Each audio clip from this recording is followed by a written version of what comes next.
జాతీయవాద జర్నలిజానికి అసలైన వేదిక నేషనలిస్ట్ హబ్ ని సబ్స్క్రైబ్ చేసుకోండి. నోటిఫికేషన్స్ కోసం బెల్ ఐకాన్ పై క్లిక్ చేయండి.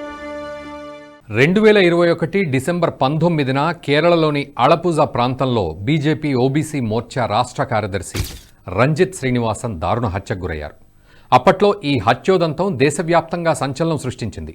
ఈ కేసులో అళపుజ కోర్టు తుది తీర్పు వెలువరించింది. రంజిత్ శ్రీనివాసన్ హత్య కేసులో నిందితులుగా నిర్ధారించబడిన 15 మందికి మరణశిక్ష విధించింది. నిందితులంతా నిషేధిత PFI సంస్థకు చెందిన వ్యక్తులు కావడం గమనార్హం. అలాగే ఒక హత్య కేసులో ఇంత ఎక్కువ మందికి మరణశిక్ష విధించడం కేరళ చరిత్రలోనే తొలిసారి.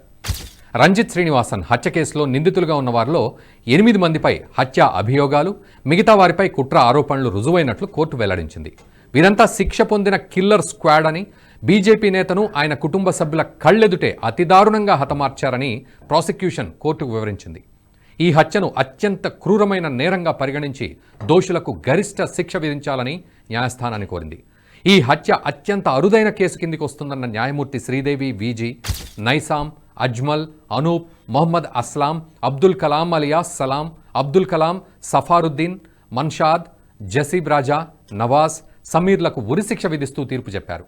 నజీర్, జాకీర్ హుసేన్, షాజీ పువతుంగల్, పెర్నాస్ అష్రాఫ్లకు మరణశిక్ష విధిస్తూ తీర్పు వెలువరించారు. రంజిత్ హత్య కేసును ఇన్వెస్టిగేట్ చేసిన అధికారుల అభిప్రాయం ప్రకారం రంజిత్ను చంపడం అలప్పుజాలోని మన్నన్చేరి వద్ద కుప్పెజాం జంక్షన్లో SDPI రాష్ట్ర కార్యదర్శి KS షాన్ హత్యకు ప్రతీకారంగా జరిగిన చర్య అని తెలుస్తోంది. 2021 డిసెంబర్ 18వ తేదీ రాత్రి షాన్ హత్యకు గురయ్యారు. ఫిబ్రవరి 24, 2021న అలప్పుజాలోని వాయిలార్లో SDPI వ్యక్తులు RSS కార్యకర్త నందుకృష్ణను హత్య చేయడమే షాన్ హత్యకు ట్రిగ్గర్ అయినట్లు ఆ పార్టీ కార్యకర్తలు ఆరోపించారు. హై ప్రొఫైల్ మత సమ్మేళనంతో కూడిన రాజకీయ హత్యలు కేరళలో మతపరమైన విద్వేషాలను రెచ్చగొట్టే భయాలకు దారితీశాయి. మొత్తంగా బీజేపీ ఓబీసీ మోర్చా రాష్ట్ర కార్యదర్శి అయిన రంజిత్ శ్రీనివాసన్ను PFI, SDPI కార్యకర్తలు అతడి ఇంటిలోకి చొరబడి చంపేశారని తెలుస్తోంది. ఈ ఘటనపై దర్యాప్తు చేపట్టిన పోలీసులు కొందరిని అరెస్ట్ చేశారు. ఆపై విచారణ చేసిన అదనపు సెషన్స్ కోర్టు 15 మందిని దోషులుగా నిర్ధారించింది. రంజిత్ శ్రీనివాసన్ హత్యకు ఒక రోజు ముందు అంటే 2021 డిసెంబర్ 18న social democratic party of India నాయకుడు KS షాన్ ఇంటికి తిరిగి వస్తుండగా ఒక ముఠా హతమార్చింది.